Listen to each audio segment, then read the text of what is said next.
Bienvenidos a este video donde socializaremos 27 preguntas del examen de la Universidad Nacional.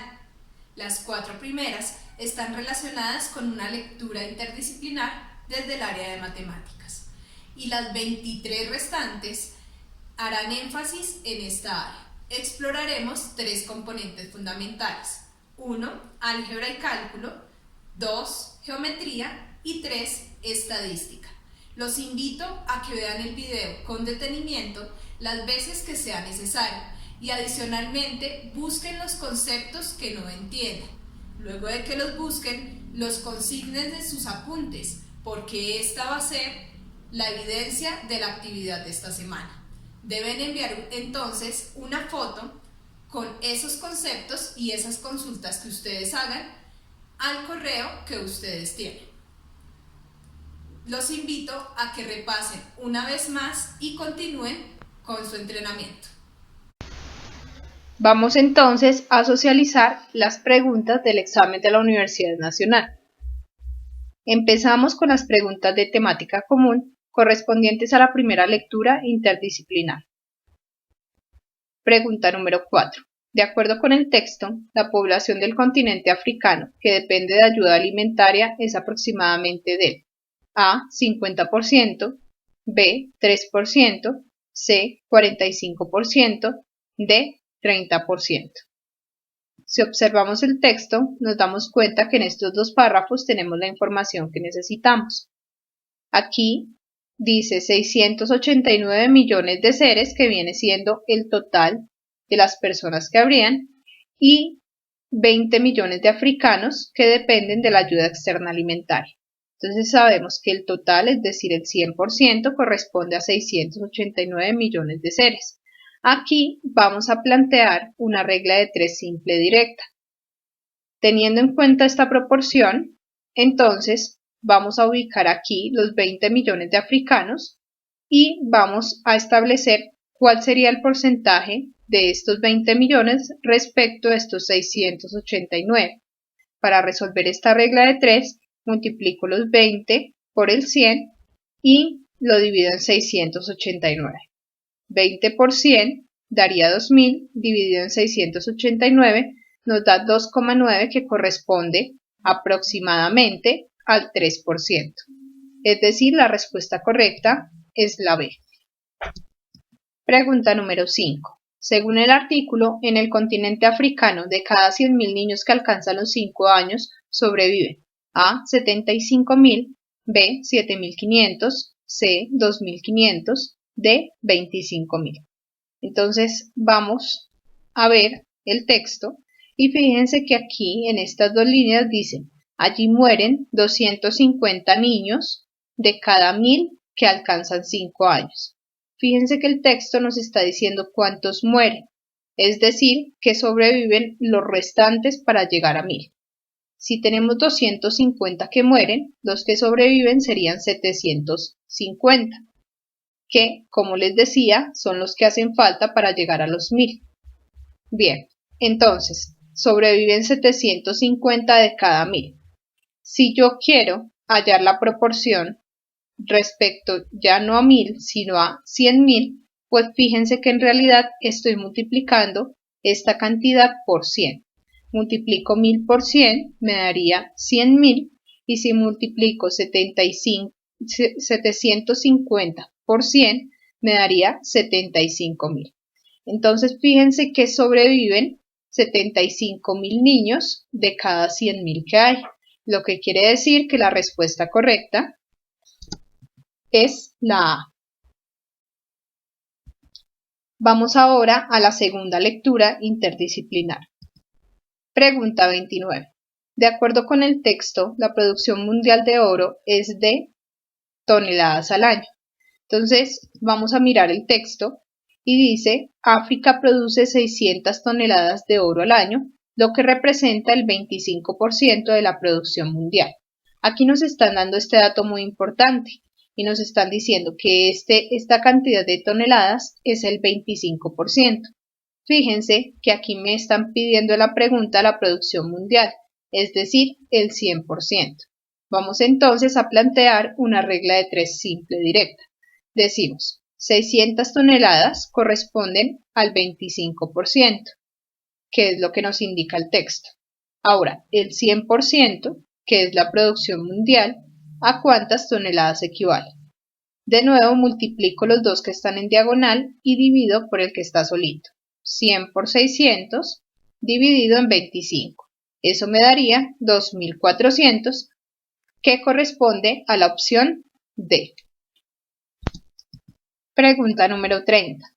Colombia tiene una producción anual de 15 toneladas de oro. De acuerdo con el texto, esta cantidad corresponde a de la producción de África. A 2,5%, B 0,025%, C 0,25% y D 25%. Entonces veamos. De nuevo, tomamos este pedacito del texto que dice que África produce 600 toneladas de oro al año, lo que representa el 25% de la producción mundial. Bien, aquí en esta pregunta, África, la producción de África pasa a ser el 100%, porque es el total. Y quiero saber, como tal, estas 15 toneladas de oro que produce anualmente Colombia, ¿a cuánto equivale respecto a este total, que son las 600 toneladas? Entonces planteo también una regla de 3, 600 toneladas es el 100%, 15 toneladas, digamos a qué porcentaje equivale. Multiplico entonces los dos que están en diagonal y lo divido en el que queda solito. Multiplico 100 por 15 dividido en 600. Eso me daría 2,5%, que corresponde entonces a la opción A. Hemos finalizado esta primera parte de preguntas que corresponden a la lectura interdisciplinar y vamos entonces a las 23 preguntas propias del área de matemáticas. Pregunta 41. Si n es igual a 1/3, el valor numérico de la expresión 8 a la n más 6 sobre n es. Entonces, vamos a hacer lo siguiente. Vamos a tomar la expresión que nos dan allí y vamos a reemplazar el valor de n, que es 1/3, en cada una de las n's de esa expresión. Es decir, quito la n y en el lugar de la n ubico 1/3, tanto en esta n como en esta n. Bien, aquí sencillamente aplico una propiedad de los exponentes y de las potencias que me indica que siempre que tengo un exponente como fracción lo puedo representar como una raíz. Entonces fíjense que la base sigue siendo la misma, pero estos números se distribuyen de la siguiente manera. El 1 sería el exponente del 8, o sea, 8 a la 1. Y el 3 ya no estaría aquí, sino que lo pondríamos acá en la raíz. Entonces, 8 a la 1/3 vendría siendo equivalente a raíz cúbica de 8. Bien, ya teniendo esa propiedad, entonces pasemos a esta parte de la operación. Fíjense que aquí tengo 6 sobre 1/3. Aquí puedo poner un 1 debajo del 6 y de esa manera tendría dos fracciones, una sobre otra, y podemos aplicar una ley que es muy famosa, que es la ley de la orejita, donde voy a multiplicar productos de extremos y productos de internos, externos e internos. Bien, entonces multiplico 6 por 3, 18, sobre 1 por 1, 1, pero como aquí iría un 1, pues 18 dividido en 1 daría 18. Aquí, entonces, sacamos la raíz cúbica de 8, que es hallar la raíz cúbica, es buscar un número que multiplicado 3 veces por el mismo me dé el número que tengo aquí. Es decir, en este caso sería el 2, porque 2 por 2 por 2 me daría 8. Bien, ya teniendo estos dos elementos, entonces sumo el 18 con el 2 y me daría 20. quiere decir que el valor numérico de esta expresión cuando n es un tercio es igual a 20, que corresponde a la respuesta A, 20. Pregunta 42. Si A, con estas dos lineecitas, denota el valor absoluto del número real, A, ¿es falso qué? Entonces fíjense que aquí lo que quieren en esta pregunta es saber si reconocemos propiedades numéricas como tal, pues de los números reales. Entonces, aquí tengo unas propiedades de valor absoluto, pero antes de mirar esas propiedades, pues es importante recordar a qué hace alusión el valor absoluto. Valor absoluto es una distancia que yo tengo entre un número real cualquiera y el cero. Entonces, por ejemplo, el valor absoluto de 2 vendría siendo la distancia entre 0 y 2. De esa manera, tengo que el valor absoluto de 2 es 2 porque la distancia que hay entre el 0 y 2 es 2. Lo mismo, si yo tengo el valor absoluto, por ejemplo, de menos 5, valor absoluto de menos 5 es 5. ¿Por qué? Porque la distancia que hay de menos 5 a 0 es 5. Fíjense que las distancias siempre se van a medir en positivo. Entonces no importa si tomo un valor positivo o un valor negativo, siempre obtengo un número positivo. Bien, entonces teniendo en cuenta esas características que damos de valor absoluto, vamos a ver algunas propiedades importantes del valor absoluto. Fíjense que lo que les decía, el valor absoluto siempre es mayor que 0 o 0 si el número que está aquí adentro es 0. Es decir, si yo hallo valor absoluto de 0, me da como resultado 0. Pero si hallo valor absoluto de cualquier número, positivo o negativo, siempre me va a dar un número positivo, es decir, mayor que 0. ¿Por qué? Porque me está representando una distancia. Fíjense que algo que se puede hacer dentro del valor absoluto es que si yo tengo el valor absoluto de una multiplicación, es equivalente a la multiplicación de los valores absolutos. Es decir, puedo distribuir ese valor absoluto tanto a este como a este término y continuar con la multiplicación. Pero eso mismo no sucede en el caso de la suma ni en el caso de la resta. No puedo distribuir el valor absoluto porque no voy a obtener el mismo valor, a excepción de tener de pronto algunos de estos números como 0. Si alguno de estos números es 0, sí va a haber una igualdad entre esta expresión. De lo contrario, siempre que tenga una suma de números reales que no sean 0, no puedo distribuir los valores absolutos y sumar los dos resultados porque siempre esta expresión va a ser menor a esta expresión. En ese sentido, si nosotros observamos aquí las 4 opciones de respuesta, la A me está indicando que siempre la suma se va a poder distribuir de esta manera. Y como les decía, eso no es posible. Por lo tanto, la A no es correcta. O sea que esa es la opción que es falsa. Fíjense además que esta propiedad que tengo aquí de multiplicación la puedo aplicar a la división, es decir, a una fracción. Yo puedo tomar el valor absoluto de esta fracción y la puedo distribuir tanto al numerador como al denominador. Es decir, yo puedo hacer propiedad distributiva aquí en división y en multiplicación. Lo mismo que ocurre con la potenciación y con la radicación. Y la opción B no es falsa porque fíjense que el valor absoluto de un valor absoluto pues es igual a su valor absoluto. Es decir, si yo tengo el valor absoluto de un número y a su vez a ese resultado le hallo el valor absoluto, pues me sigue dando el mismo número. Entonces se cumple también esta igualdad. Una vez más, ratificamos que la respuesta correcta es la A. Vamos a la pregunta 43. Si x es igual a 2 tercios menos 4 quintos y y es igual a 5 tercios menos 7 quintos, es correcto afirmar que.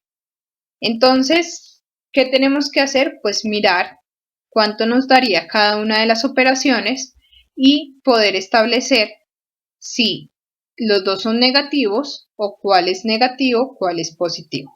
Bien, entonces vamos a recordar la resta de fracciones. Siempre vamos a multiplicar estos dos números de primeras, lo vamos a hacer con la famosa ley de la carita feliz. Multiplico estos dos primeros, 2 por 5, 10. Luego ubico el signo que está en medio de las fracciones, menos 3 por 4, 12. Entonces fíjense que siempre multiplico estos dos y después estos dos. Posteriormente voy a tomar la multiplicación de estos dos, 3 por 5, 15, y soluciono lo que está en el numerador. 10 menos 12, fíjense que me da menos 2. Ese menos lo puedo ubicar o aquí o arriba, no importa. Ese menos nos está indicando que todo este número es negativo, es decir, menos 2 sobre 15. Fíjense que como todo esto es negativo, pues x es negativo. Entonces, ya voy a descartar la C y la A, porque en la C y la A, x son positivos. X es un número positivo. Entonces, quedan descartadas. Y, vamos a hacer el mismo proceso. 5 por 5, 25, menos 3 por 7, 21. Restamos, me daría 4, y 4 sobre 15, fíjense que aquí este número es un número positivo. Al ser un número positivo y x negativo, vemos que la respuesta correcta es la D. Pregunta número 44. La suma del mínimo común múltiplo y el máximo común divisor de 28 y 18 es A. 506, B. 254, C. 508, D. 256. Entonces tenemos estas cuatro opciones y vamos a recordar cómo es que hallamos el mínimo común múltiplo y el máximo común divisor. Lo vamos a hallar usando el teorema fundamental de la aritmética, que sabemos que es descomponer un número en sus factores primos. Entonces esta descomposición la vamos a hacer no por separado, sino en la pareja de números. Entonces tengo 18 y 28, recordemos que aquí solamente van factores primos. Entonces, números primos, el primer número primo, 2, mitad de 18, 9, mitad de 28, 14. Continúo sacando mitad. Recordemos que en el mínimo común múltiplo no importa si un número tiene mitad y el otro no. Si no tiene mitad exacta, entonces lo bajo tal cual, pero si tiene mitad, pues escribo la mitad. Mitad de 14, 7. Ya ninguno de los dos tiene mitad, hallo tercera de 9, 3, como 7 no tiene tercera, lo bajo tal cual, tercera de 3, 1.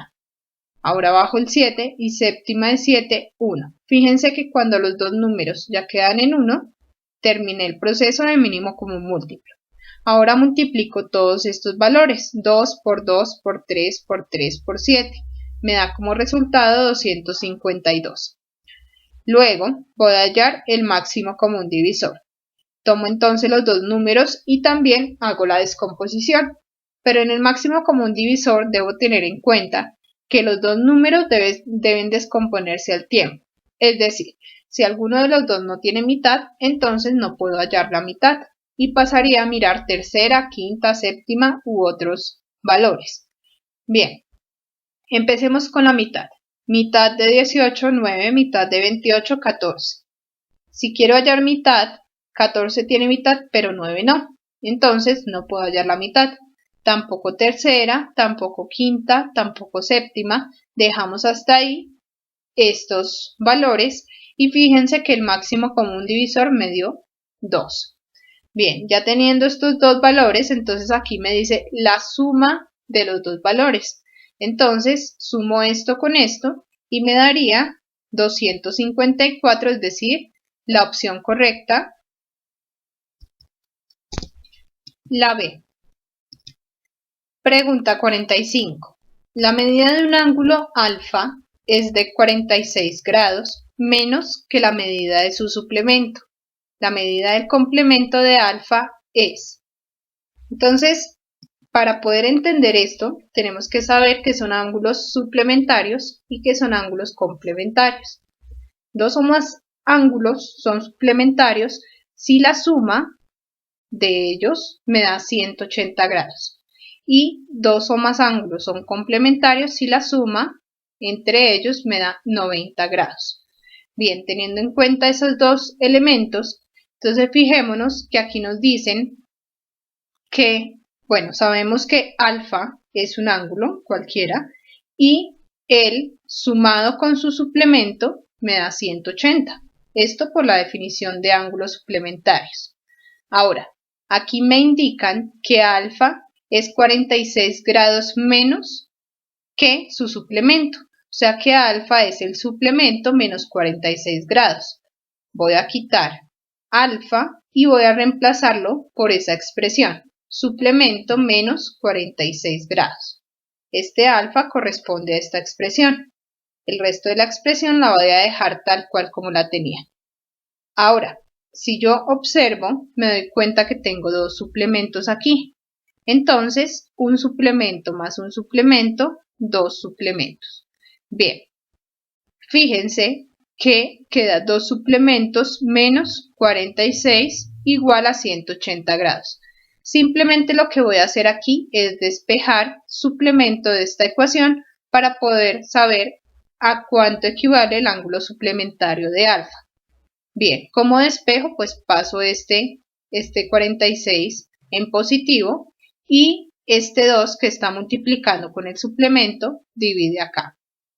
Sumo estos dos, el resultado lo divido entre 2 y me daría 113 que corresponde al suplemento de alfa. Bien, yo ya sé que el suplemento de alfa es 113, lo que quiere decir que alfa es el valor que haría falta para llegar a 180. Entonces, 180 menos 113 me da 67, que corresponde al valor de alfa. Bien, ya tengo el valor de alfa. Me están preguntando por el complemento. El complemento, acordémonos que es el ángulo que al sumarlo con alfa me da 90 grados. Como alfa es 67, el complemento debe ser 23 para que me dé 90 grados. Lo que quiere decir que la respuesta correcta D. Pregunta 46. El polígono de la figura está pintado sobre una cuadrícula. Suponga que el lado de cada cuadrado de la cuadrícula mide 1 centímetro. Entonces vamos a pensar que este lado mide 1 centímetro y 1 centímetro. Bien. Dice, el área del polígono A, B, C, D, E, F, G, H es A, 10 raíz de 3 centímetros cuadrados, B, 12 centímetros cuadrados, C, 10 centímetros cuadrados y D, 12 raíz de 3 centímetros cuadrados. Bien, entonces, ¿qué debemos hacer? Fijémonos en la figura, tenemos que hallar el área. Pero si uno ve la figura, pues tiene una forma como extraña. ¿Qué es lo primero que uno hace? Tratar de dividir esta figura en pequeños polígonos que conozcamos o que sea fácil hallar el área. ¿Cuáles polígonos son fáciles de hallar su área? El triángulo, el cuadrado, el rectángulo y el círculo. Aunque el círculo, bueno, no es un polígono, pero el círculo también se puede utilizar en una figura que tenga alguna parte circular.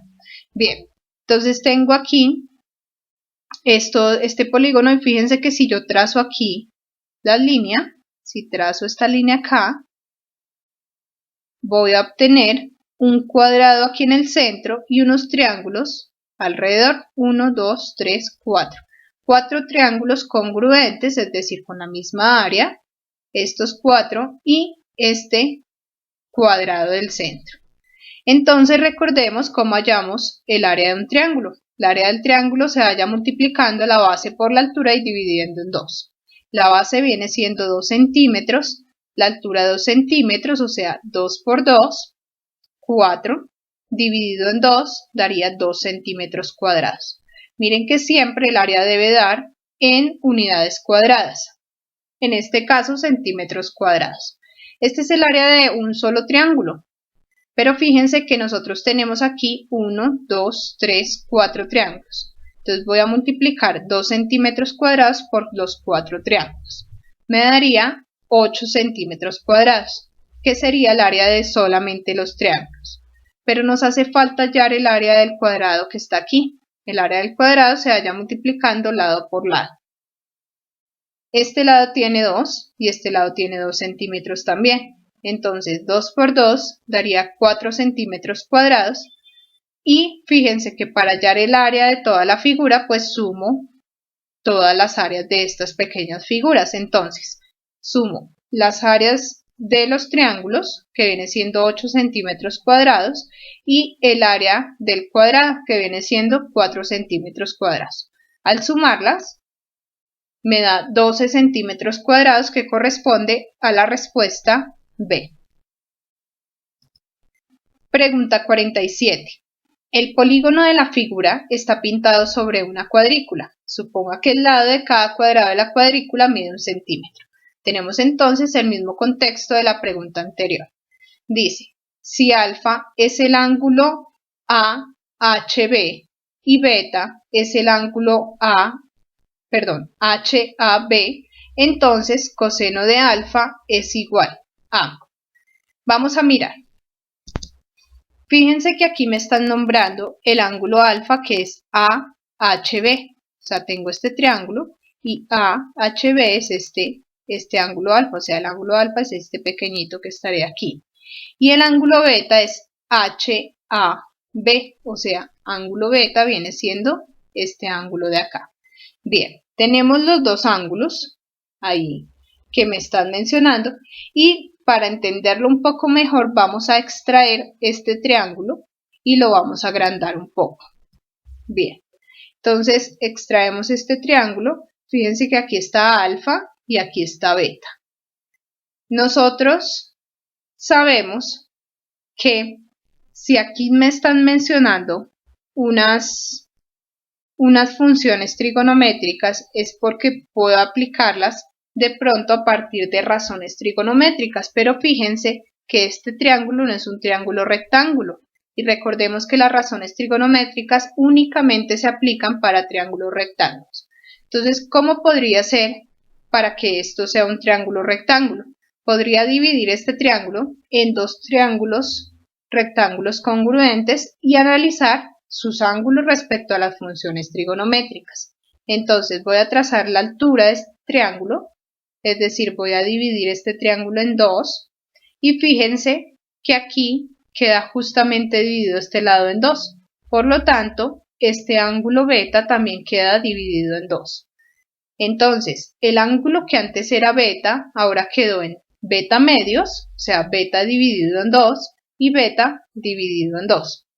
Bien, teniendo en cuenta eso, entonces voy a tomar solamente uno de los triángulos rectángulos. Fíjense que este ángulo es beta medios y este ángulo es alfa. Me están diciendo que coseno de alfa es igual a que otro, digamos que otra expresión. Entonces, pendientes, aquí me dicen coseno de alfa. Nosotros sabemos que coseno es cateto adyacente sobre la hipotenusa. Cuando uno tiene un triángulo rectángulo, el cateto adyacente es el cateto que ayuda a formar el ángulo y el cateto opuesto el que está justo al frente de ese ángulo. Entonces, el cateto adyacente de alfa viene siendo este que está aquí y fíjense, este que está acá, y fíjense que la hipotenusa pues viene siendo esta. O sea que cateto adyacente sería esta longitud dividida en esta hipotenusa. Bien, ahora, si nosotros observamos, por ejemplo, la primera expresión que dice seno de beta medios es este ángulo. Entonces, seno es igual a cateto opuesto sobre hipotenusa. El cateto opuesto de este ángulo beta medios es este que está aquí, cateto opuesto sobre la hipotenusa. Fíjense que exactamente este lado es el cateto opuesto de este, pero también es el adyacente de este ángulo. O sea que efectivamente coseno de alfa viene siendo igual a seno de beta medios. Está relacionando en las mismas proporciones este lado respecto a esta hipotenusa. Entonces, es la A. Pregunta 48.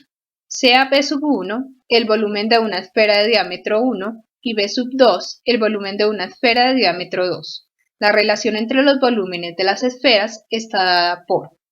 Entonces, lo primero que tenemos que hacer es recordar la ecuación del volumen de la esfera. Para hallar el volumen de una esfera, multiplicamos 4/3 por pi por el radio al cubo. Bien, aquí nos están hablando de los diámetros. El diámetro es el doble del radio, lo que quiere decir que el radio de la esfera 1 sería 1/2 porque es la mitad de 1 y el radio de la esfera 2 sería 1 porque es la mitad de 2. Bien, entonces esos radios, 1/2 y 1, los reemplazo en la ecuación de cada una de las esferas. En el lugar donde va el radio ubico 1/2 y 1 para la esfera 1 y 2 respectivamente. Solución.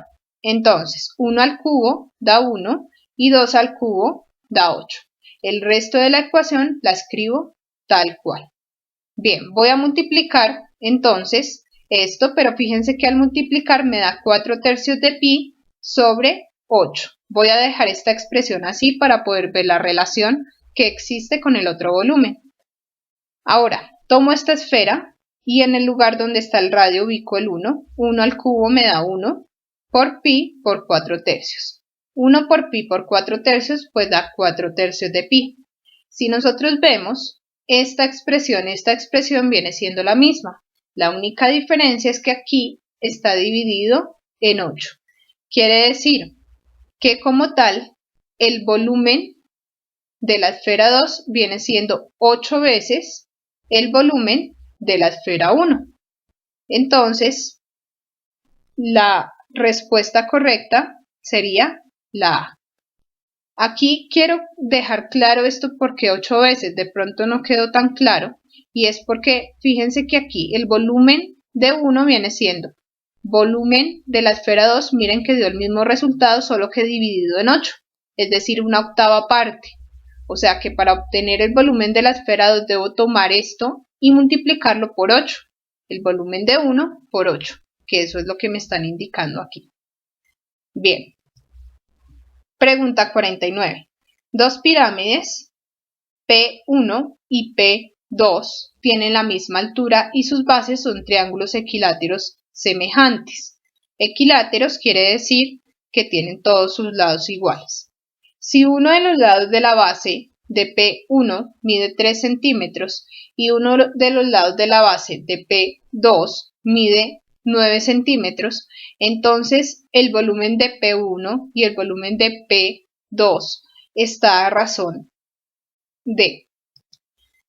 Entonces, vamos a tomar las bases de los triángulos, de las pirámides que vienen siendo triángulos. Entonces tomo esta base para una de las pirámides, para P sub 1, y esta base para P sub 2. Entonces, aquí nos dicen que el lado mide 3, fíjense que como es triángulo equilátero tiene todos sus lados iguales, es decir, 3, 3, 3, y este tiene lado 9, 9, 9, 9. Bien, entonces, si yo hallo la altura, si yo quiero hallar la altura, tengo que trazar esta línea aquí y justamente me va a dividir en dos partes iguales el triángulo. Eso tanto para este triángulo como para este triángulo. Fíjense que entonces tendría un triángulo, miremos el triángulo de la derecha, que va a tener como base 3 medios, porque era 3, pero como lo dividimos en 2, pues sería 3 medios, y como hipotenusa va a tener 3. Este triángulo es un triángulo rectángulo. Este es un cateto, este otro cateto, y esta viene siendo la hipotenusa. Lo mismo va a suceder con este otro triángulo que tengo a la derecha. Cateto, cateto e hipotenusa. Bien, entonces tengo que hallar uno de los catetos. Según el teorema de Pitágoras, cuando debo hallar uno de los catetos, voy a tomar la hipotenusa al cuadrado, o sea, la elevo al cuadrado, es decir, 3 por 3, que me daría 9, y la resto con el cateto al cuadrado. El cateto al cuadrado es 3 medios al cuadrado, es decir, elevo al cuadrado el 3 y elevo al cuadrado el 2. 3 al cuadrado, 9, 2 al cuadrado, 4. Voy a resolver entonces esta operación. ¿Cómo hago para resolver esta operación? Es bastante sencillo. Simplemente voy a tomar este número con un 1 y hago la resta de fracciones. Pero antes de hacer esa resta, quiero verificar si existe una relación con la otra altura. Entonces verifiquemos y ya comprobamos si hacemos o no la resta. Bien. Tengo la altura del triángulo que está a la derecha. Entonces fíjense que lo mismo, voy a hacer lo mismo. Por teorema de Pitágoras, voy a hallar la raíz cuadrada de la hipotenusa al cuadrado, que es 9 al cuadrado, es decir, 81, menos este cateto al cuadrado. 9 al cuadrado, 81, 2 al cuadrado, 4. Bien, si ustedes se dan cuenta, estas dos expresiones son muy similares porque tienen un máximo común divisor igual. Este número y este número tienen máximo común divisor igual. Es decir, tienen un máximo común divisor, ¿sí? Entonces, se les puede sacar un máximo común divisor. Tienen un divisor en común que es el máximo entre los dos. Bien, entonces, con estas dos expresiones, yo ya tengo la altura. Vamos a dejarlas así para poder ver las relaciones. ¿Listo? Entonces, ¿cómo hallaría el área del triángulo? Recordemos que el área del triángulo se halla multiplicando la base por la altura y dividiéndola entre 2. En este caso, la base es 3, la altura es toda esta expresión y lo dividimos entre 2. Eso es lo que hacemos aquí. 3 por la altura dividido en 2. Ahora pasemos a este otro triángulo. De nuevo, 9 por la altura, que es todo esto, dividido en 2. Bien, este viene siendo el área del triángulo 1 y este viene siendo el área del triángulo 2. Ahora, ya tenemos las áreas de las bases, que son estas dos. Vamos a pasar al volumen de las pirámides. El volumen de la pirámide, tengamos en cuenta que se halla multiplicando el área de la base por la altura de la pirámide dividido en 3. Entonces, voy a tomar el área del triángulo 1, que es esta área que me dio aquí, la ubico acá, la multiplico por la altura y la divido en 3. Lo mismo hago con la pirámide 2. El área del triángulo 2 la multiplico con la altura y la divido en 3. Entonces, veamos que aquí las dos pirámides tienen la misma altura porque eso es lo que nos indican aquí en el contexto. Entonces, ¿qué hago? Simplemente empiezo a hacer operaciones algebraicas. Puedo cancelar este 3 con este 3, puedo dividir este 9 entre este 3 y me daría 3. Y fíjense que al hacer esa operación, en la pirámide 1 obtengo esta expresión y en la pirámide 2 obtengo esta expresión. Pero veamos además que podemos seguir simplificando la pirámide 2. ¿Cómo? Yo puedo distribuir esta raíz tanto a este 9 como a esta resta. Entonces, raíz de 9 viene siendo 3 y por lo tanto multiplico este 3 por el 3 que me dio de hallar la raíz de 9. Y esta expresión sigue estando en raíz, es decir, obtenemos esto que está aquí. Veamos ahora que al multiplicar 3 por 3 me daría 9 y si nosotros observamos el volumen de la pirámide 1, que es el que tenemos aquí a la izquierda, y el volumen de la pirámide 2 vienen siendo los mismos volúmenes, la única diferencia es que este tiene un 9 y este 9 indicaría que esta pirámide 1 viene siendo un noveno de esta pirámide 2. Es decir, la pirámide 2 es 9 veces la pirámide 1. Entonces, como la razón está de un noveno, la respuesta correcta viene siendo la A. Pregunta número 50. En la figura, las circunferencias de centros A y B son tangentes entre sí y tangentes interiores a la circunferencia mayor, cuyo centro es O. CD es una cuerda de la circunferencia mayor y a su vez es tangente a las circunferencias pequeñas, cuyos radios son 5 y 2. La longitud de CD es. Entonces, fíjense que aquí tengo la circunferencia, me dice que son tangentes entre sí, es decir, que se tocan en un punto únicamente y son tangentes respecto a esta circunferencia grande, es decir, también se cortan aquí en un solo punto y se tocan acá en otro punto. Bien, me dice además que este segmento es una cuerda, es decir, que va a cortar en dos partes distintas, en dos puntos distintos a la circunferencia, pero que no está pasando por el centro, ¿no? Es una cuerda que está aquí. Bien, entonces me piden hallar la longitud justamente de esa cuerda. Entonces vamos a mirar cómo lo podríamos hacer. Entendamos un poquito el dibujo. Entonces tenemos aquí las circunferencias y fíjense que de esas circunferencias yo puedo establecer algunas relaciones. Entonces yo puedo decir, bueno, la distancia que hay entre este punto y C es un radio, ¿cierto? Entre el punto O y D es otro radio. Es decir, que las medidas que hay de esta distancia es exactamente igual a esta distancia por ser radios. Ahora, la distancia que hay de aquí hasta un punto acá de la circunferencia también es un radio y la distancia que hay de este punto acá a la circunferencia también es un radio. Entonces, aquí nos dicen que la circunferencia más grande de las que están dentro de ellas, es decir, esta circunferencia tiene por radio 5, es decir, la distancia del punto A cualquier punto de la circunferencia es de 5, pero como el diámetro es el doble del radio, entonces el diámetro viene siendo 10, todo esto. Bien, lo mismo vamos a hacer con la otra circunferencia, tiene radio 2, pero el diámetro es el doble, o sea, el diámetro va a ser todo esto. Bien, si yo sumo toda esta expresión, todo esto de aquí a acá y de acá a acá, pues me va a dar que tengo en total 14, ¿sí? Pero entonces, fijémonos que 14 viene siendo todo el diámetro de la circunferencia grande, o sea que el radio viene siendo la mitad de 14, es decir, 7.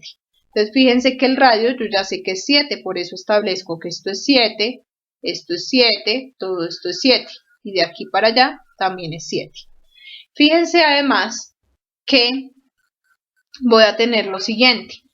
Voy a tener que esto es 4 y como todo esto es 7, pues este pedacito va a medir 3, porque 3 más 4 sumarían los 7 de aquí del radio. Bien. Vean además que aquí se formó un triángulo y este triángulo también, al dividirlo acá, se forman dos triángulos congruentes, triángulos rectángulos congruentes. Entonces, miren que ese triángulo tiene este cateto que mide 3, esta hipotenusa que mide 7 y este cateto que todavía no sabemos cuál es. Pero aquí hay algo muy importante, es que este cateto viene siendo la mitad de la medida que necesitamos, o sea que hallando este pedacito ya sabemos cuánto sería todo CD. Entonces, eso es lo que vamos a hacer. Ya teniendo este triángulo, podemos aplicar teorema de Pitágoras, donde el cuadrado de la hipotenusa menos el cuadrado del cateto, y hallándole a eso la raíz cuadrada, obtenemos este cateto de aquí. Veamos. 7 al cuadrado menos 3 al cuadrado, que es hipotenusa y cateto al cuadrado, daría 49 menos 9. Aquí iría 3 al cuadrado, es decir, 9. Bien, 49 menos 9 me daría 40 y la raíz cuadrada de 40 la podemos descomponer como la raíz cuadrada de 4 por la raíz cuadrada de 10. La raíz cuadrada de 4 es 2 y la raíz cuadrada de 10 pues la dejamos así mencionada. Entonces quiere decir que este pedacito que está aquí, la mitad de CD es 2 raíz de 10. Pero como me están pidiendo todo CD, pues sería el doble de lo que me dio. El doble de 2 raíz de 10 viene siendo 4 raíz de 10. Por lo tanto, es la D. Pregunta 51. Las coordenadas de uno de los focos de la hipérbole x menos 2 al cuadrado sobre 9 menos y más 3 al cuadrado sobre 16 es igual a 1. Son. Entonces vamos a mirar algunos elementos importantes. Aquí tenemos la gráfica como tal de esta hipérbola, pero es importante digamos que en el examen no es importante que la grafiquen porque pues no van a tener tiempo, pero es importante que reconozcamos a partir de la gráfica algunos elementos. Entonces miremos, fíjense que esta ecuación es la ecuación canónica de esa hipérbola y fíjense que aquí tenemos algunos números que van a representar algo acá. Entonces veamos, este 2 y este 3 me van a representar las coordenadas como tal del centro. Pero debo tener en cuenta algo y fíjense que esta es la ecuación canónica de la hipérbola y me está mencionando que aquí resto la h y resto la k, ¿sí? Vean aquí la expresión y vean aquí la expresión. Por lo tanto, sucede igual que lo veíamos en algún momento en la circunferencia. Si yo tengo aquí un menos, es porque esta expresión o este número viene siendo positivo. Si tengo aquí un más, es porque este número es negativo. ¿Por qué? Por la ley de signos que aplico aquí en la ecuación. Entonces fíjense que este número es positivo y este número es negativo. Solamente que aquí en la ecuación queda negativo y positivo por lo que les indico de la ley de signos. Bien, entonces tengo que h y k, que vienen siendo el centro de la hipérbole, entonces van a ser 2 y menos 3. ¿Listo? Esos van a ser los dos puntos, 2 y menos 3. Bien. Ahora, tenemos estos valores que corresponden a A y a B. Fíjense que aquí, para poder hallar los focos, me están pidiendo como tal las medidas del centro, pero también este valor de C, que lo vamos a hallar realmente con teorema de Pitágoras. Vamos a ver quién es A, quién es B y vamos a hallar el valor como tal de C. Entonces, A viene siendo este valor, B viene siendo este valor, fíjense en la ecuación, y este valor es a al cuadrado, ya está elevado al cuadrado, y este valor es b al cuadrado, ya está elevado al cuadrado. O sea que cuando yo tengo aquí a al cuadrado sería 9 y b al cuadrado sería 16. 9 más 16 daría 25, la raíz de 25 es igual a 5, y fíjense que este valor corresponde a C. Entonces ya puedo establecer las coordenadas de los focos. En una, tengo que hallar como tal la diferencia entre la coordenada del centro respecto a X, es decir, H menos C, coma la coordenada del centro en Y, es decir, coma K. Y en la otra, H más C, coma K. Estas coordenadas de los focos es importante que las tengan en cuenta porque son ecuaciones que son fijas y que tenemos que utilizarlas siempre que nos pidan este tipo de cosas en las preguntas. Entonces, miren, tengo h que viene siendo 2, menos c que viene siendo menos 5, coma, menos 3. ¿Bien? Entonces, esto para esta coordenada del foco. Entonces fíjense que aquí me da 2 menos 5 me daría menos 3, menos 3. Ahora para la otra coordenada del foco. 2 más 5 me daría 7, menos 3. que esta viene siendo una de las respuestas que tenemos aquí, es decir, uno de los focos estarían como tal en 7, menos 3. Entonces, si nosotros observamos, 7 estaría por aquí, menos 3 estaría acá. Efectivamente, uno de los focos estarían acá.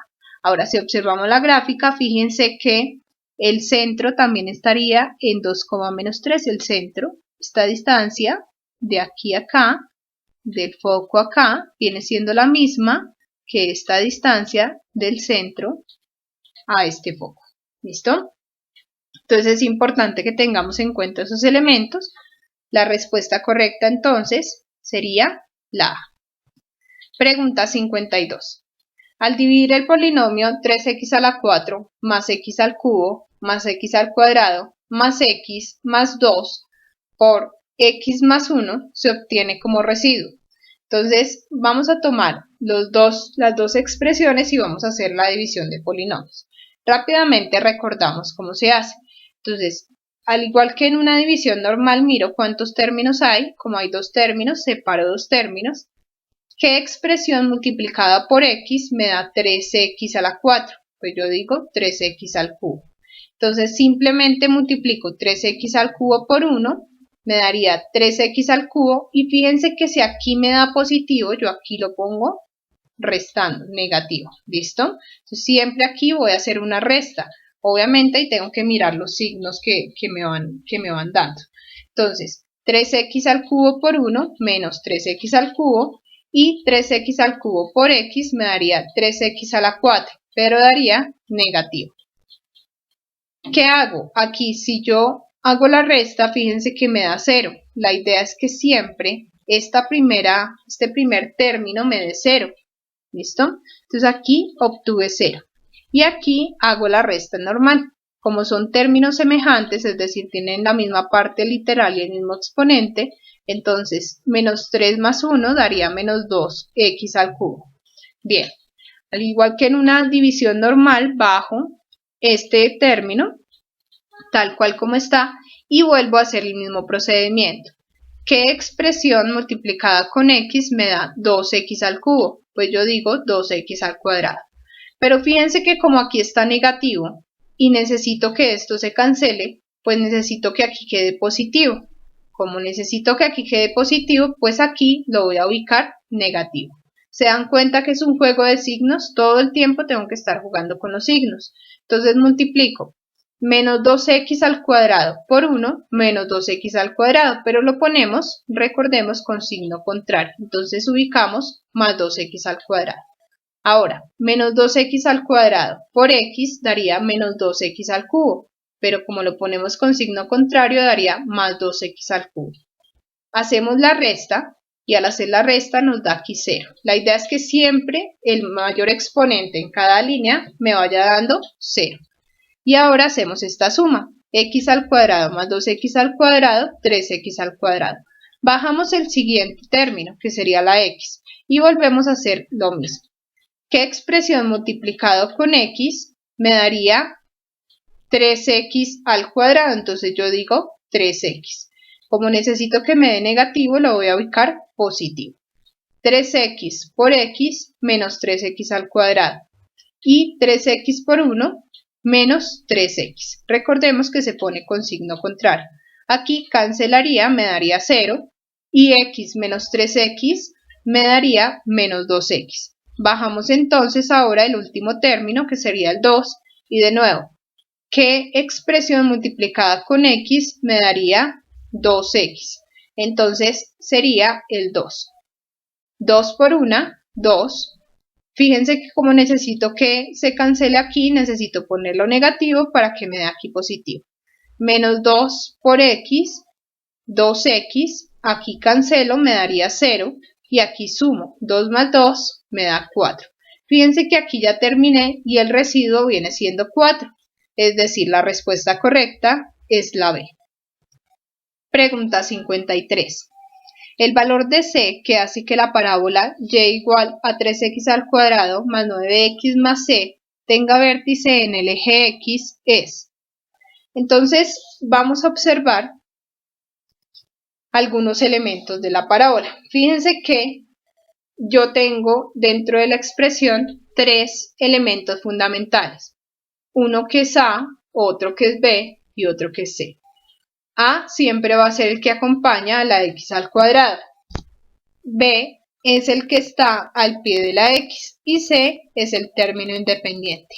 Bien, teniendo en cuenta esos elementos, recordemos que el vértice de la parábola se halla dividiendo B sobre 2A y multiplicando por menos 1, es decir, menos B sobre 2A. Entonces voy a tomar los elementos, fíjense que B es 9 y A es 3. 2 por 3 daría 6 y B es 9, daría menos 9 sextos.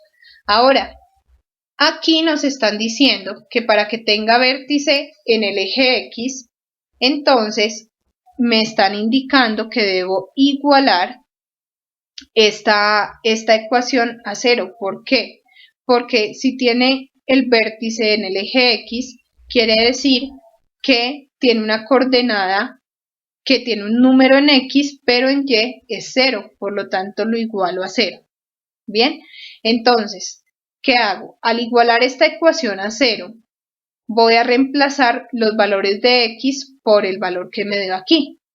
Entonces, fíjense que en el lugar donde está la X pongo menos 9 sextos. Entonces, 3 por menos 9 sextos al cuadrado, que es lo que tengo aquí, más 9 por menos 9 sextos, que es lo que tengo aquí, más C igual a 0. Bien, resuelvo, entonces digo 81 sobre 36, porque 9 por 9 81 y 6 por 6, 36. Bien, al solucionar entonces ya esto, obtenemos pues este valor positivo, porque todo negativo elevado al cuadrado me va a dar positivo. Y entonces aquí podemos simplificar, por ejemplo, este 36 con este 3, entonces sacarle tercera a este 36, entonces simplifico el 36 con el 3 y me da 12. Bien, entonces obtendría 81 sobre 12 menos 81 sextos más C. ¿De dónde obtuve este 81 sextos? Multiplicar 9 por 9, 81 sobre 6. Menos por más, menos. Bien, ya tengo esta expresión. Simplemente entonces lo que voy a hacer es restar fracciones, como ya sabemos. Multiplico estos dos menos, multiplico estos dos sobre este por este. Entonces simplemente voy a restar, y cuando resto, fíjense que voy a obtener menos 81 sobre 12, que viene siendo igual a menos C. Pero pilas, porque aquí el valor de C pues debe ser positivo, porque no me están pidiendo el valor de menos C. Entonces, para que quede positivo, multiplico por menos 1 a ambos lados y queda positivo este número. Es decir, C es igual a 81 sobre 12. Puedo simplificar, le saco tercera 81, 27 y tercera de 12, 4. Esta sería la mínima expresión. Fíjense que C toma el valor de 27 cuartos, que corresponde a la opción B. Pregunta 54. La gráfica de la función definida por f de x igual a menos 2 seno de x menos pi cuartos es. Entonces, hay algunas cosas que debemos tener en cuenta en esas gráficas de seno y coseno. Una, pues, a qué se refiere como tal la amplitud, a qué se refiere el periodo, pero en este caso fíjense que todas están teniendo el mismo periodo y la diferencia está en el desfase, en qué tan corridas están a la derecha o a la izquierda. Fíjense que eso es lo importante aquí en este caso, porque la amplitud, por ejemplo, en todas las gráficas viene siendo la misma. Miren que aquí la amplitud es 2. La amplitud es 2, es decir, hasta donde llega máximo y hasta donde llega mínimo, la distancia máxima y mínima. Entonces, fíjense que llega a 2, llega a menos 2, llega a 2, llega a menos 2, es decir, la amplitud en todas es la misma. El periodo también es el mismo, pero el desfase, es decir, qué tan corrida está, es diferente. Entonces, por eso nos vamos a centrar en el desfase de como tal la función seno. Entonces, fíjense que cuando yo quiero mirar la relación del desfase, ¿qué tan desfasado está? Entonces tomo los valores de C y de B y hago la división correspondiente. Entonces fíjense que el valor de C corresponde a pi cuartos y el valor de B pues aquí corresponde a 1 porque no hay coeficiente. Entonces sería pi cuartos sobre 1, o sea que el desfase realmente sería de pi cuartos. Bien, entonces ya tenemos eso, primero eso. Ahora, aparte de tener ese desfase de pi cuartos, veamos que la función seno siempre debe empezar desde aquí. Empieza aquí, sube y luego baja, eso lo sabemos. Empieza aquí en 0, sube, baja y vuelve a subir. Pero fíjense que esta expresión tiene un menos aquí en el 2. ¿Eso qué indicaría? ¿Qué indicaría este menos? Que la función debe invertirse, es decir, que la gráfica va a ir al revés. Entonces, ya no empezaría, fíjense, desde aquí como tal, sino que empezaría al revés. O sea, no empezaría sube y baja, sino baja y sube. ¿Listo? Entonces, primero va a bajar y después va a subir.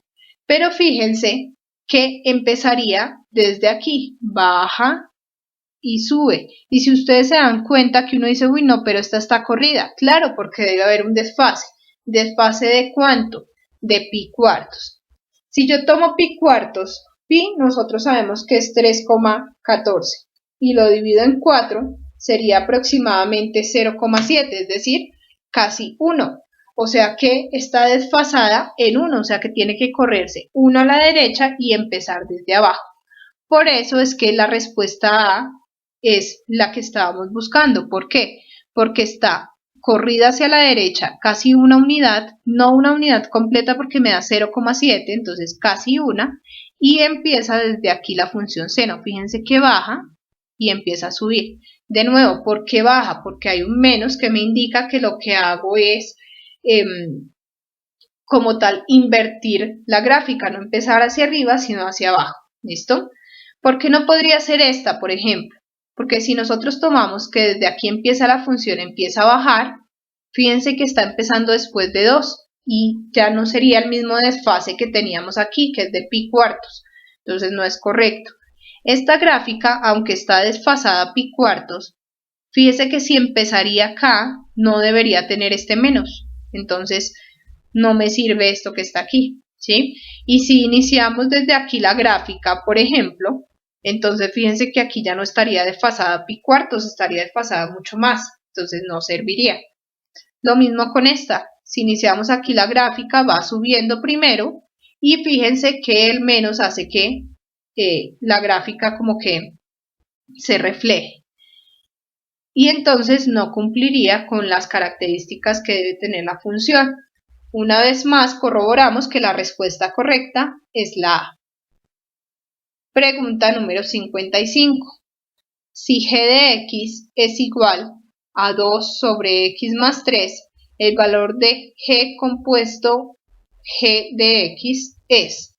Entonces aquí tenemos una operación muy importante que es la composición de funciones. Palabras más, palabras menos, lo que tengo que hacer es meter una función dentro de la otra. Eso es componer funciones. Entonces, ¿qué voy a hacer? Voy a tomar la función g y dentro de esta x voy a ingresar toda la función. Es decir, en el lugar donde está la x vuelvo a escribir todo este término. Entonces, fíjense qué es lo que acabo de hacer. 2 y en el lugar donde está efectivamente la x, donde estaba la x, pongo toda esta expresión. ¿Listo? ¿Qué voy a hacer aquí? Simplemente suma de fracciones, entonces le pongo un 1 aquí abajo, multiplico 2 por 1, 2, 3 por x más 3 da 3 por x más 3 sobre x más 3. Simplemente hago la suma de las fracciones que tengo en el denominador. Ahora voy a distribuir este 3, 3 por x da 3x, 3 por 3 daría 9 y resuelvo. 2 más 9 me da 11 y 3x pues me queda 3x. Ahora fíjense que lo que voy a hacer es multiplicar este 2 por este x más 3. ¿Por qué? Por la ley de la orejita. Le pongo un 1 aquí, aquí debajo del 2, multiplico 2 por x más 3 y lo divido en 11 más 3x.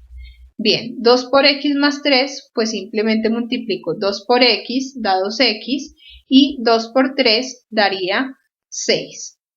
Y ahora en el denominador queda tal cual, 11 más 3x. Si nosotros miramos, esta solución corresponde efectivamente a la respuesta C. Fíjense que no importa que esté primero el 3x y después el 11, viene siendo exactamente la misma expresión. Pregunta 56.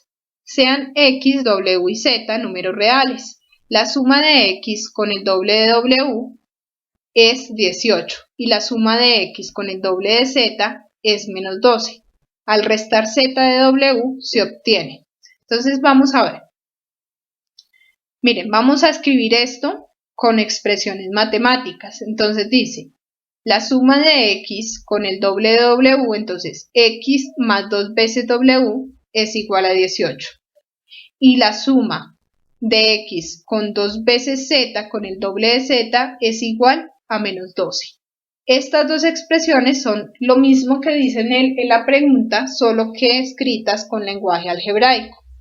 Ahora, fíjense que en esta expresión, si yo quiero despejar la x para poder hacer sustitución, es decir, voy a hacer una sustitución entre estas dos ecuaciones, entonces despejo la x, es decir, la dejo sola, voy a pasar este 2z a restar, entonces quedaría menos 12 menos 2z igual a x.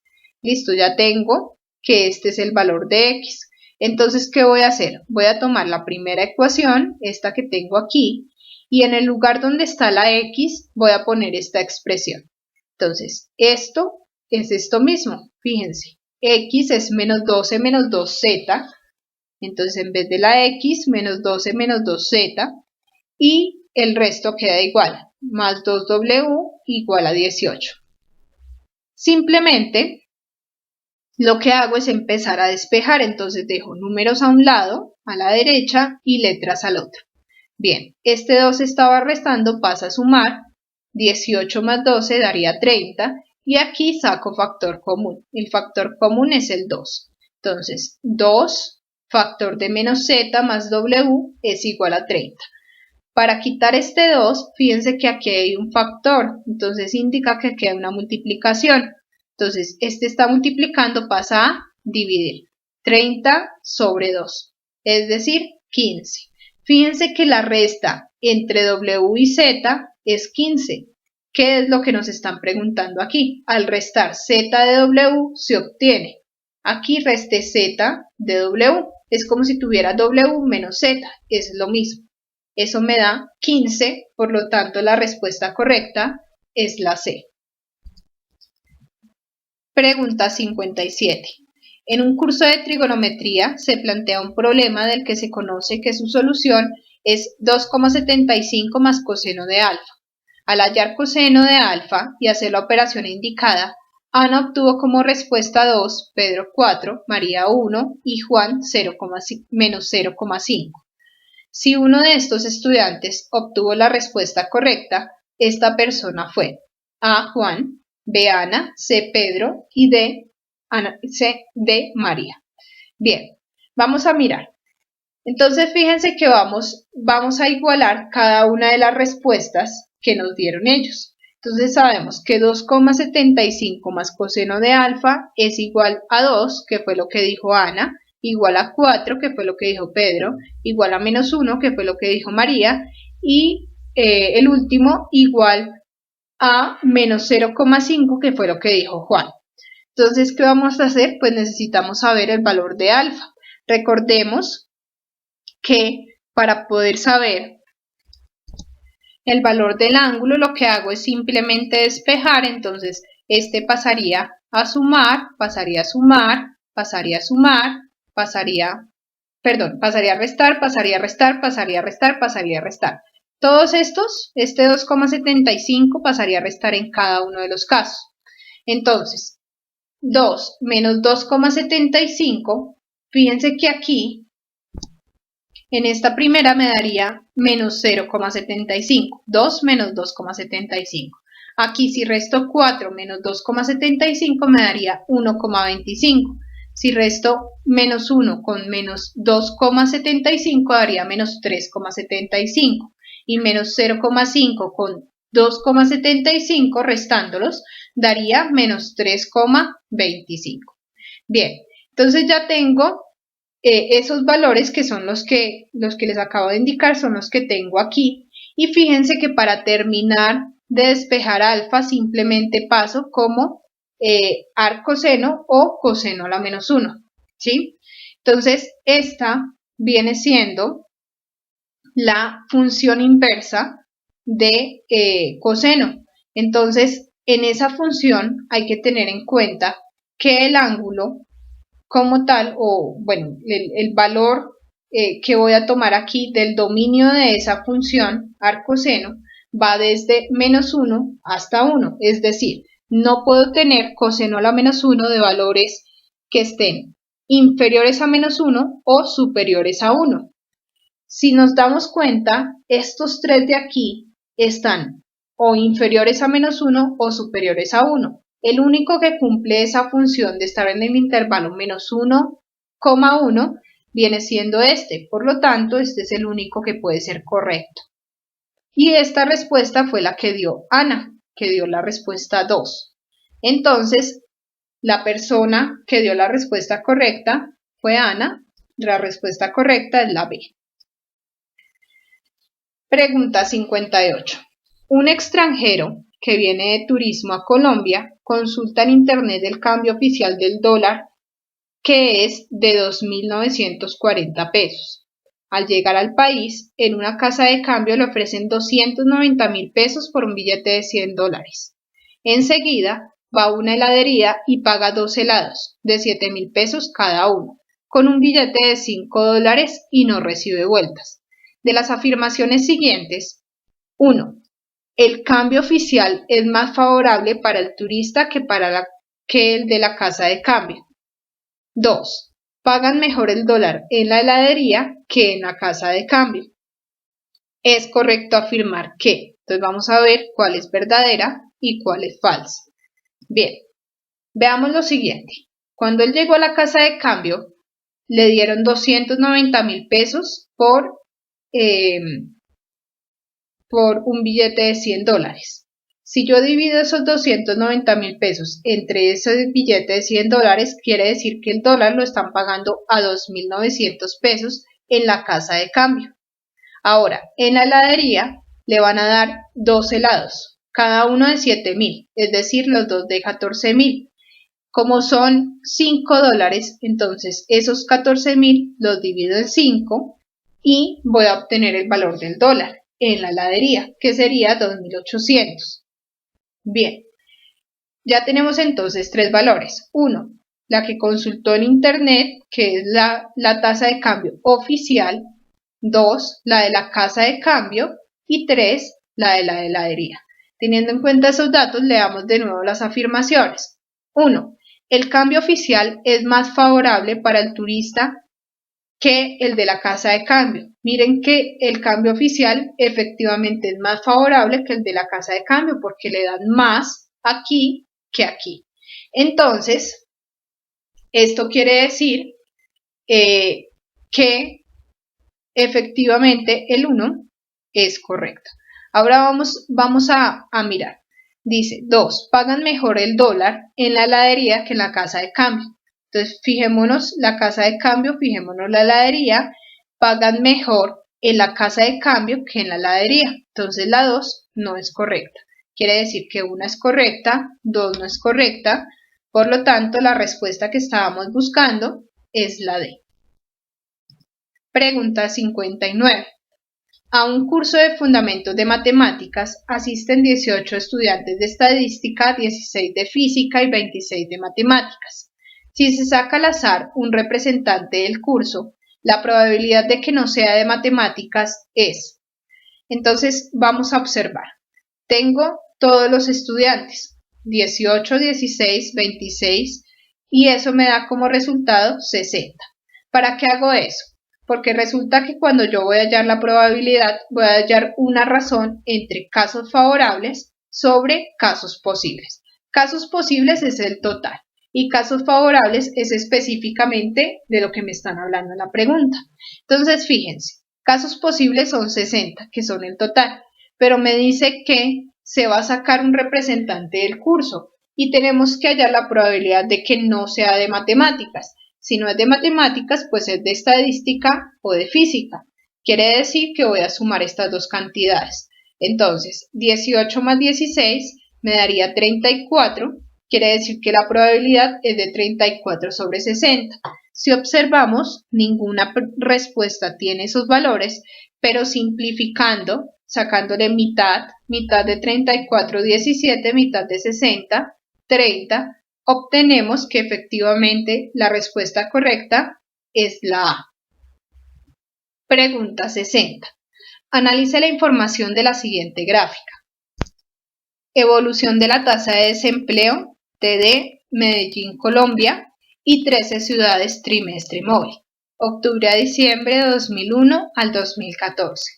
Entonces tengo efectivamente de esos años, del 2001 al 2014, y tengo diferentes líneas que van a representar el comportamiento de distintas cosas. Entonces, uno, que es la tasa de desempleo nacional, esta que está oscurita, esta que es línea punto, serían la tasa de desempleo de 13 ciudades, y la siguiente que es línea continua, pero menos gruesa, que es la tasa de desempleo de Medellín, y la siguiente que es la tasa de desempleo de Medellín, pero lineal, que es esta que está aquí, esta que es de líneas no continuas, pero solo líneas. Bien, entonces, teniendo en cuenta esa gráfica, pasemos a la pregunta como tal.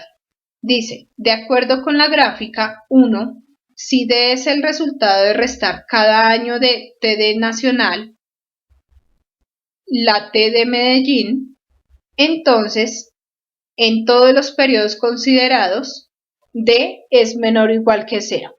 Entonces, veamos, TD nacional es esto, ¿sí? Y le voy a restar la T de Medellín. T de Medellín es esta línea que está menos gruesa, pero que también es continua.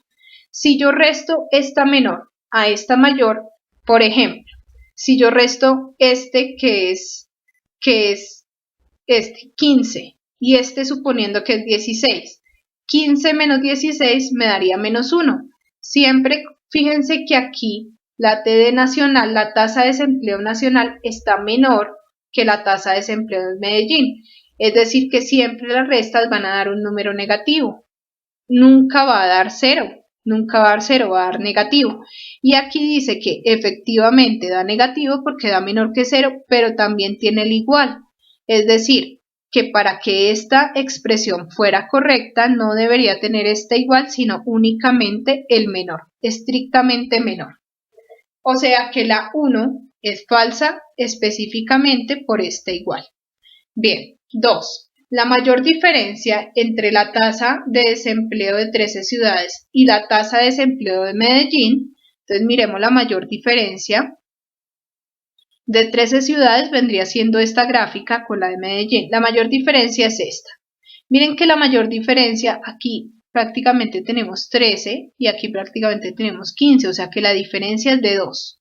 ¿Listo? Esta diferencia duplica la mayor diferencia de la tasa de desempleo de 13 ciudades y la tasa de desempleo nacional. Entonces, tasa de desempleo nacional viene siendo la línea gruesita y la tasa de desempleo de 13 ciudades viene siendo esta línea punteada. La mayor diferencia, fíjense que se presenta aquí. Aquí tenemos 12 y aquí tenemos casi, más o menos tenemos 13, casi incluso, y aquí tenemos 15. Fíjense que esto viene siendo más o menos una diferencia de 2 también. Entonces, no es cierto que esta diferencia duplica la otra, porque para duplicarla tendría que ser 4 veces la distancia, y no es cierto eso. Entonces, la afirmación 2 tampoco es correcta, ninguna de las dos son correctas. Por lo tanto, la respuesta que estábamos buscando es la B. 1 y 2 son falsas. Bien, aquí hemos finalizado entonces la socialización de estas preguntas correspondientes al área de matemáticas, les sugiero lo siguiente y no olviden lo siguiente. Vamos a seleccionar, o ustedes van a seleccionar los temas, los conceptos o términos que no entendieron. Van a realizar la consulta de esos mismos y las van a consignar en su cuaderno. Es decir, si no entendieron, por ejemplo, algo del volumen o algo del área de, no sé, el volumen de la pirámide, entonces consulto algo del volumen de la pirámide y consigno esa consulta en el cuaderno. Luego de que hagan todas las consultas, le toman foto a sus apuntes y me envían esos apuntes al correo nchilematemáticas@gmail.com. Eso va a ser durante el transcurso de esta semana. Espero que hayan quedado claros la mayoría de conceptos, que se animen a continuar buscando, continuar entrenando, para que obtengamos entonces los mejores resultados.